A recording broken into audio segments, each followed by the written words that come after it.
Bonjour à tous, j'espère que vous allez bien. Alors dans cette nouvelle vidéo, on va voir ensemble comment on peut configurer ces filtres-là. Si vous vous demandez d'où ils viennent, c'est très facile de pouvoir les configurer. Donc on voit ici des filtres sur base de date, des filtres sur base du pays, du produit, du client, dans l'application dashboard évidemment. Et donc ici, ce qu'on doit faire pour configurer ces filtres-là et en ajouter ou en supprimer, c'est simplement aller dans la configuration des tableaux de bord ici. Aller ensuite dans le tableau de bord des ventes et ici on a la partie modification. On a ensuite le tableau de bord qui apparaît sous forme de spreadsheet et ce qu'on doit pouvoir voir ici, c'est la partie des filtres. Et donc on a ici au-dessus à droite le petit bouton de filtre et on voit les différents filtres en question.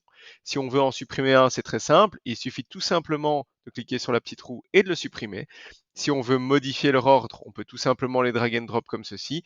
Et si on veut en ajouter, évidemment, on a la possibilité d'ajouter ici date, relation ou texte suivant ce qu'on préfère.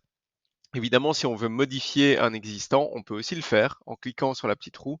Et ici, on a la correspondance des champs.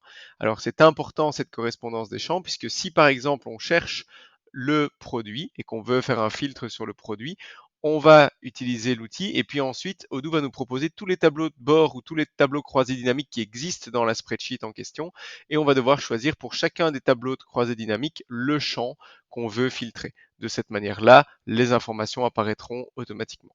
On a vu que j'en ai supprimé un tout à l'heure, je vais en supprimer un deuxième dans ce cadre-ci. Et ensuite, c'est automatiquement sauvegardé. Tout ce que j'ai à faire, c'est de retourner dans mes tableaux de bord. Et ensuite, je vais pouvoir voir la différence. Et donc, on voit que les filtres se sont modifiés ici. Voilà, j'espère que cette vidéo vous aura appris quelque chose. N'hésitez pas si vous avez des questions. Et quant à moi, je vous dis à bientôt pour une prochaine vidéo.